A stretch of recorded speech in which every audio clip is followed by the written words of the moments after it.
नमस्कार विद्यार्थी मित्रांनो, आपलं स्वागत आहे संतोष कुमार रंगदाळ या माझ्या यूट्यूब चॅनलवरती। या चॅनलला लाईक आणि सबस्क्राईब करायला विसरू नका। विद्यार्थी मित्रांनो, आज आपण 12वी इतिहास प्रकरण पहिले युरोपातील प्रबोधन आणि विज्ञानाचा विकास यामधील दुसरा भाग या ठिकाणी आपण पाहणार आहोत। तर पहिल्या प्रकरणामध्ये आपल्याला एकूण 7 महत्त्वाचे मुद्दे किंवा ठळक मुद्दे देण्यात आले। यापैकी आपण या अगोदरच्या भागामध्ये जे मुद्दे अभ्यासले होते ते म्हणजे युरोपातील धर्मयुद्धे, क्रुसेड्स आणि त्यांचे दूरगामी परिणाम। त्यानंतर आपण मुद्दा दुसरा अभ्यासला होता युरोपातील प्रबोधनाचा काळ, आणि तिसरा मुद्दा आपण अभ्यासला होता विज्ञानाचा विकास। आजच्या या लेक्चरमध्ये आपण त्यापुढील 2 महत्त्वाचे मुद्दे अभ्यासणार आहोत। प्रकरण पहिले युरोपातील प्रबोधन आणि विज्ञानाचा विकास यामधील 1.4 विविध क्षेत्रातील वैज्ञानिक शोध आणि 1.5 भौगोलिक शोध आणि शोधक। तर विद्यार्थी मित्रांनो, यावरती आपल्याला वस्तुनिष्ठ प्रश्न जास्तीत जास्त विचारले जातात या 2 मुद्द्यावरती। त्यामुळे काळजीपूर्वक हे त्या ठिकाणी आपण ऐकायचं आहे आणि लिहून सुद्धा घ्यायचं आहे। आणि त्याच प्रकारे तुम्ही महत्त्वाचे मुद्दे स्क्रीनशॉट सुद्धा त्या ठिकाणी काढून नंतर तुम्ही लिहू शकता। विद्यार्थी मित्रांनो, युरोपातील प्रबोधन आणि विज्ञानाचा विकास या पाठामध्ये विविध क्षेत्रातील वैज्ञानिक शोध याविषयी आज आपण माहिती पाहूत। तर ही माहिती पाहत असताना कुठले कुठले शोध लागलेले आहेत, कोण्या क्षेत्रामध्ये शोध लागलेले आहेत हे त्या ठिकाणी आपल्याला समजून घ्यायचं आहे। होकायंत्रचा शोध लागला, दुर्बीणचा शोध लागला, सूक्ष्मदर्शक यंत्राचा शोध लागला, तापमापक यंत्राचा शोध लागलेला आहे, भारमापक यंत्राचा शोध लागलेला आहे। तर या ठिकाणी आपल्याला स्क्रीनवरती इमेजसुद्धा त्या ठिकाणी दिसत आहेत। होकायंत्र आहे, त्यानंतर दुर्बीण आहे, त्यानंतर सूक्ष्मदर्शक यंत्र आहे आणि त्यानंतर तापमापक यंत्र या ठिकाणी देण्यात आलेलं आहे। तर अशा प्रकारे विविध शोध या ठिकाणी लागलेले आपल्याला दिसून येतात। सूक्ष्मदर्शक यंत्रामुळे सूक्ष्म जंतूचा अभ्यास करणे सोपे झालेले आहे। त्याचप्रकारे होकायंत्रामुळे दर्यावर्दींना दिशादर्शक त्या ठिकाणी समजू लागलेले आहे। त्याचप्रकारे दुर्बिणीमुळे दूरवरचे प्रदेश शोधण्यास त्या ठिकाणी दर्यावर्दींना सोपे गेलेले आपल्याला दिसून येते। यानंतर विविध क्षेत्रातील शोध यामध्ये आपण रॉबर्ट बॉईल याने वायूचे घनफळ त्यावरील दाबाच्या व्यस्त प्रमाणात बदलते हे शोधून काढलेले आहे। या ठिकाणी रॉबर्ट बॉईल यांची इमेजसुद्धा या ठिकाणी देण्यात आलेली आहे। तर अशा प्रकारे विविध क्षेत्रातील वैज्ञानिक शोध यामध्येच हायड्रोजन, नायट्रोजन, ऑक्सिजन या वायूसंदर्भात संशोधन सुरू झाले। भौतिकशास्त्रात उष्णता, ध्वनी यांचा अभ्यासाला प्राधान्य मिळालेले आहे। प्राणीशास्त्रात प्राण्यांची वर्गवारी केली जाऊ लागलेली आहे आणि या प्रकारे आपण पाहतो की विविध क्षेत्रामध्ये शोध हे लागलेले आहेत। विद्यार्थी मित्रांनो, यानंतर आपण वस्त्रोद्योग क्षेत्रातील विविध जे शोध लागलेले आहेत याविषयी माहिती घेऊत। यामध्ये पाहत असताना प्रबोधन काळात वस्त्रोद्योग व्यवसायात झालेल्या प्रगतीचा आढावा घ्या अशा प्रकारचा आपल्याला प्रश्न येऊ शकतो। त्याचप्रकारे वस्त्रोद्योगामध्ये क्षेत्रामध्ये जे विविध शोध लागले, संशोधक आणि कशा शोध लागले याच्यावर सुद्धा वस्तुनिष्ठ प्रश्न आपल्याला विचारला जाऊ शकतो। तर इंग्लंडमध्ये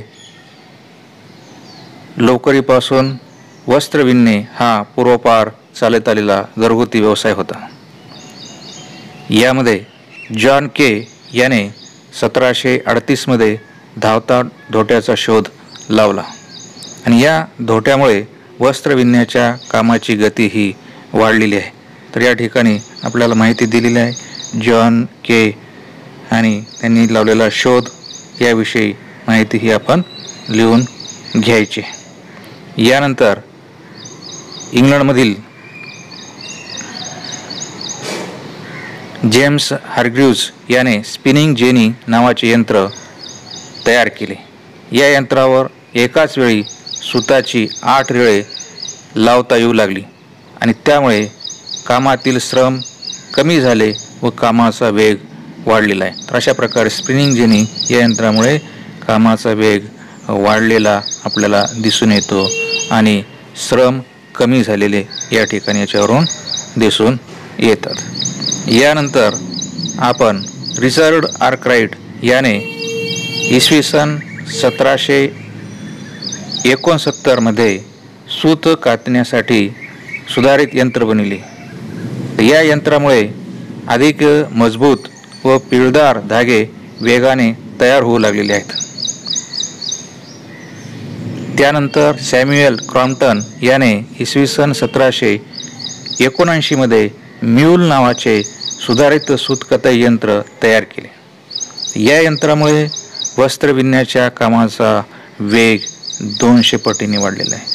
हा विद्यार्थी मित्रांनो, म्यूल या यंत्राचा सूतकताई यंत्राचा शोध लागला आणि शोध हा सॅम्युएल क्रॉम्प्टन याने लावलेला आहे आणि वस्त्र विणण्याच्या कामाचा वेग हा 200 पटीने वाढलेला आपल्याला दिसून येतो. यानंतर एडमंड कार्टराइट याने इसवी सन 1785 मध्ये यंत्रमाग बनविलेले आहे. त्यानंतर इसवी सन 1793 मध्ये कॉटन जीन नावाचे यंत्र आले. या यंत्रामुळे कापसापासून सरकी वेगळी करता येणे शक्य झालेले आहे. तर अशा प्रकारे विविध संशोधक त्यांनी लावलेले शोध आणि त्याचे फायदे या ठिकाणी आपल्याला दिसून येतात. यानंतरचा मुद्दा आहे विद्यार्थी मित्रांनो, धातू विज्ञान. यावरती आपल्याला टिपा लिहा अशा प्रकारचा प्रश्न येऊ शकतो. धातू विज्ञान यावरती थोडक्यात टिपा लिहा. इंग्लंडमधील व्यापाऱ्यांना इतर देशांमध्ये त्यांच्या वसाहती स्थापन करण्यासाठी कोणती परिस्थिती अनुकूल ठरली हे त्या ठिकाणी आपल्याला समजावून घेणं आवश्यक आहे. तर इंग्लंडमध्ये लोखंडाच्या खाणी होत्या.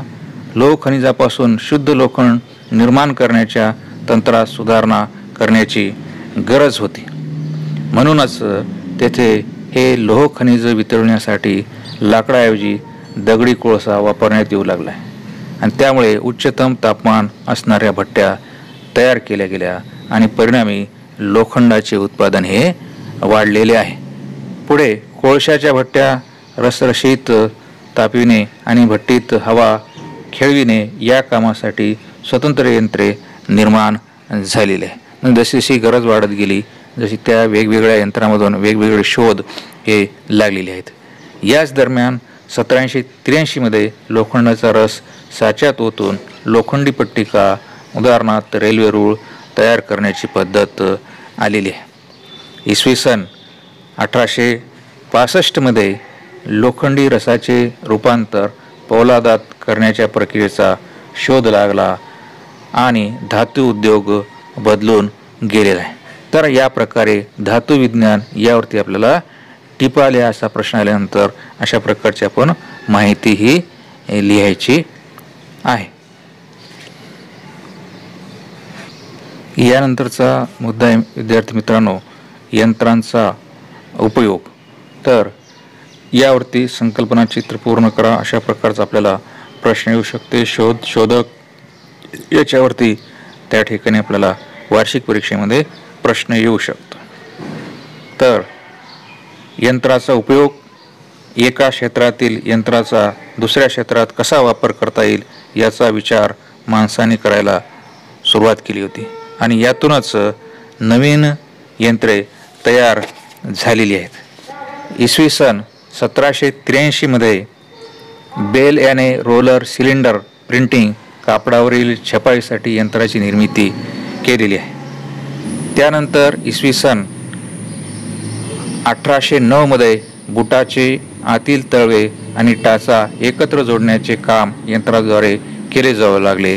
तसेच कपडे शिवण्याची शिलाई यंत्रे आलेली आहेत. यानंतर जेम्स वॅटने बाष्पशक्तीवर चालणारे स्टीम इंजन त्या ठिकाणी तयार केले. हे इंजिन सुरुवातीला खाणीतून कोळसा व कच्चे लोखंड बाहेर काढण्यासाठी वापरले जात असे. मात्र पुढे वस्त्र उद्योगातही याचा वापर होऊ लागला. पुढे चालून बाष्पशक्तीवर चालणारा नांगर, कापणी यंत्र, गवत कापणी यंत्रे तयार केली आणि त्यामुळे शेतीची कामे जलद गतीने होऊ लागलेली आहेत. यानंतर अमेरिकेतील रॉबर्ट फुलटन याने क्लेअरमॉन्ट ही बोट, बाष्पशक्तीवर चालणारी बोट त्या ठिकाणी चालवलेली आहे.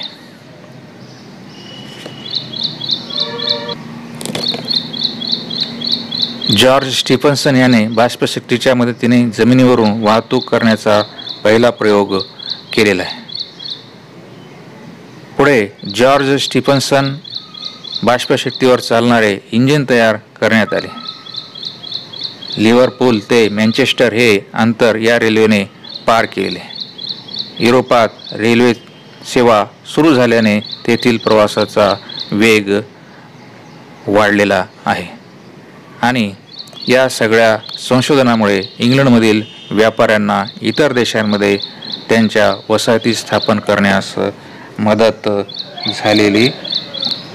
याप्रमाणे युरोपातील प्रबोधन आणि विज्ञानाचा विकास यामध्ये विविध क्षेत्रात शोध लागले, यंत्राचा उपयोग होऊ लागला आणि जॉर्ज स्टीफन्सन याने बाष्पशक्तीवर चालणारे रेल्वे इंजिन तयार करण्यात आले आणि युरोपातील रेल्वे सेवा सुरू झाल्याने तेथील प्रवासाचा वेळ कमी झालेला आहे. म्हणजे लागणारा वेळ जो प्रवासाला होता तो कमी झालेला आहे आणि वेग वाढलेला आपल्याला दिसून येतो. आणि या सगळ्या संशोधनामुळे इंग्लंडमधील व्यापाऱ्यांना इतर देशांमध्ये त्यांच्या वसाहती स्थापन करण्यास मदत झालेली आहे. यानंतरचा अतिशय महत्त्वाचा मुद्दा आपण अभ्यासणार आहोत विद्यार्थी मित्रांनो. भौगोलिक शोध आणि शोधक यावरती आपल्याला दिलेल्या मुद्द्यांच्या आधारे भूसंशोधकांविषयी माहिती लिहा आणि कोणतेही 4 किंवा दिलेल्या मुद्द्यांच्या आधारे दर्यावर्दींच्या कार्याची माहिती लिहा किंवा टिपा लिहा, कोणताही एक घटक. अशा प्रकारे आपल्याला प्रश्न वार्षिक परीक्षेमध्ये येऊ शकतो. त्याचप्रकारे वस्तुनिष्ठ प्रश्न सुद्धा त्या ठिकाणी आपल्याला या घटकावरती विचारले जाऊ शकतात. त्याचप्रकारे संकल्पना चित्र पूर्ण करा यावरती सुद्धा या मुद्द्यावरती आपल्याला प्रश्न हे विचारले जाऊ शकतात. तर या ठिकाणी आपण जे भौगोलिक शोध आणि शोधक आहेत यांच्याविषयी माहिती घेऊत आपण. तर सर्वात पहिले मार्को पोलो हा मूळचा इटली या देशातील होता. युरोपला सर्वप्रथम चीन व आशियाची ओळख मार्को पोलोने करून दिलेली आहे. चीनमध्ये कुबलाई खान या राज्याच्या दरबारात तो राहिलेला आहे. मंगोलियन आणि चीनी भाषेचा तो त्याने अभ्यास त्या ठिकाणी केलेला आहे. यानंतर इब्न बत्तुता मोरोक्को या देशाचा हा होता. भारत, मालदीव, सुमात्रा, चीन, स्पेन, सार्डिनिया, पूर्व पश्चिम आफ्रिका या देशात तो फिरलेला आहे. यानंतर हेनरी द नेव्हिगेटर हा पोर्तुगालचा राजपुत्र होता.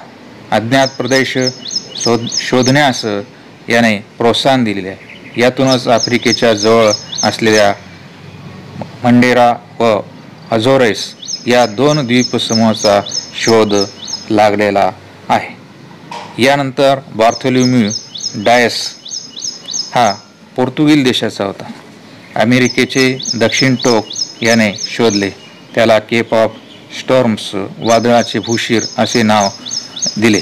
आफ्रिका खंडाला वळसा घालणारा बार्थोलोमी डायस हा पहिला दर्यावर्दी म्हणून ओळखला जातो. यानंतर आपण पाहू ख्रिस्तोफर कोलंबस, हा स्पेनचा होता. इसवी सन 1453 मध्ये तुर्कांनी इस्तंबूल म्हणजे कॉन्स्टँटिनोपल शहर जिंकले. युरोपियनांचा आशियात येण्याचा मार्ग यामुळे बंद झाला. त्यामुळे नवीन मार्ग शोधणे आवश्यक होते. स्पेनचा राजा फर्दिनांद आणि राणी इसाबेल यांच्या पाठिंब्याने कोलंबस भारताच्या शोधासाठी निघालेला आहे. पृथ्वी गोल असल्याने पश्चिम दिशेने प्रवास केल्यास भारत सापडेल अशी कोलंबसची खात्री होती, परंतु तो प्रत्यक्ष अमेरिका खंडाजवळ पोहोचलेला आहे. या ठिकाणी आपल्याला मॅपमध्ये सुद्धा दाखवण्यात आलेला आहे की तो कशा प्रकारे ख्रिस्तोफर कोलंबस हा त्या ठिकाणी अमेरिका खंडाकडे त्या ठिकाणी जवळ येऊन पोहोचलेला आहे. यानंतर विद्यार्थी मित्रांनो, अमेरिगो वेस्पुसी यांच्याविषयी माहिती आपण पाहू. या दर्यावर्दीने हा इटली देशाचा होता. इटलीचा दर्यावर्दी अमेरिगो वेस्पुसी याने 1497 मध्ये स्पेनच्या वतीने पहिली शोध मोहीम काढलेली आहे. अमेरिगो वेस्पुसीने तिसऱ्या मोहिमेत जो प्रदेश शोधला त्याला व्हेनेझुएला असे नाव दिले.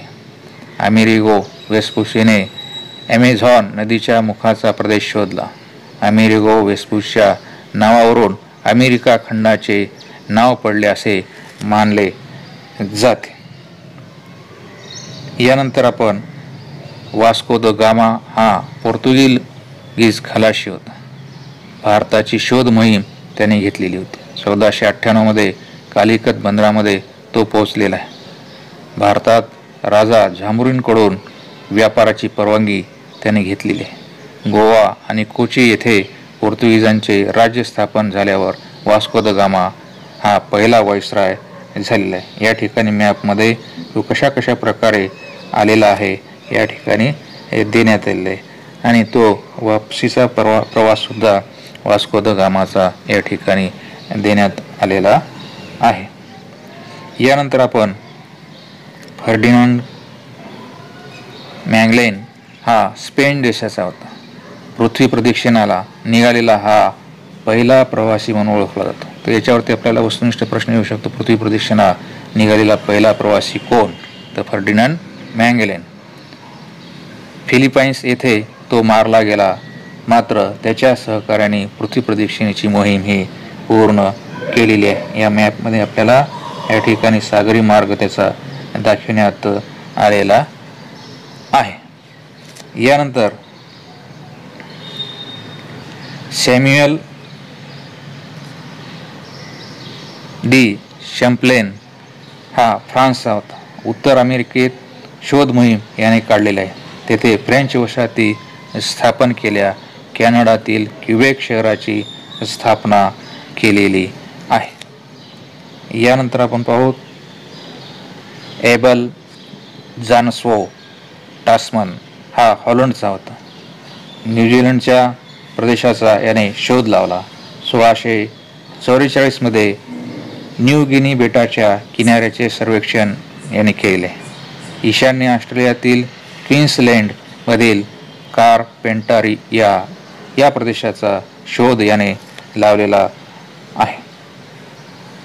यानंतर आपण पाहू कॅप्टन जेम्स कुक हा इंग्लंड देशाचा होता. न्यूझीलंड आणि ऑस्ट्रेलिया या दोन प्रदेशावर इंग्लंडचा झेंडा याने फडकविलेला आहे. पॅसिफिक महासागरातील बेटांची पाहणी करून अचूक नकाशे तयार करण्याचे काम याने केलेले आहे. 3 वर्षात 60,000 सागरी मैल प्रवास करणारा हा कॅप्टन जेम्स कुक हा इंग्लंडचा होता. यानंतर आपण पाहू लुई अँटोनी द बोगनविले याने हा फ्रान्स देशाचा होता. पॅसिफिक महासागर पार करून ताहिती येथे तो पोहोचलेला आहे. या प्रवासाचे वर्णन करणारे व्हायजेस अराउंड द वर्ल्ड हे पुस्तक लिहिलेले आहे. 19व्या शतकात या पुस्तकाच्या माहितीच्या आधारे फ्रेंच मिशनरी ताहिती येथे पोहोचले. पॅसिफिक महासागरातील एका बेटाला आणि फुलवेलीला म्हणजेच बोगनवेल हे त्याचे नाव दिलेले आहे. यानंतर आपण माहिती पाहू. मंगो पार्क हा स्कॉटलंडचा होता. पश्चिम आफ्रिकेतील शोध मोहिमेसाठी तो प्रसिद्ध आहे. 1795 मध्ये नायजर नदीच्या प्रवाहाचा शोध त्याने घेतलेला आहे. आल्बेरुनी यानंतर आपण माहिती पाहू. आल्बेरुनी त्या ठिकाणी पृथ्वीचा व्यास मोजण्याचा प्रयत्न केलेला आहे. अक्षांश रेखांश ठरवण्याचा अचूक पद्धती शोधलेली आहे. पृथ्वीचा गोल नकाशा तयार केलेला आपल्याला दिसून येतो. तर विद्यार्थी मित्रांनो, जे आपण आता माहिती पाहिलेली आहे यावरती नकाशाचे निरीक्षण करून विचारलेल्या प्रश्नाचे उत्तरे लिहा, अशा प्रकारचा आपल्याला प्रश्न येत असतो.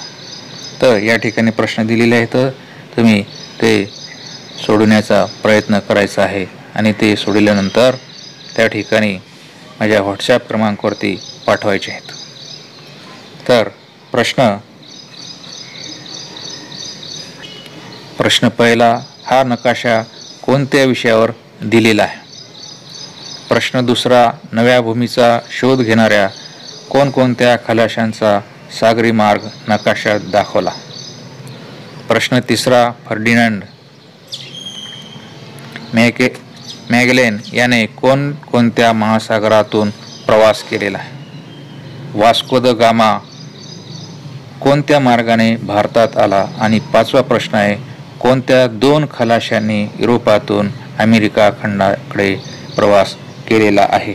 तर आपल्याला हा नकाशा जो आहे आपल्या पुस्तकात सुद्धा आहे आणि त्यावरती अशा प्रकारचे आपल्याला प्रश्न येऊ शकतात वार्षिक परीक्षेला, आणि त्यामुळे याचं सुद्धा आपण नकाशा वाचन त्या ठिकाणी करणं आवश्यक आहे.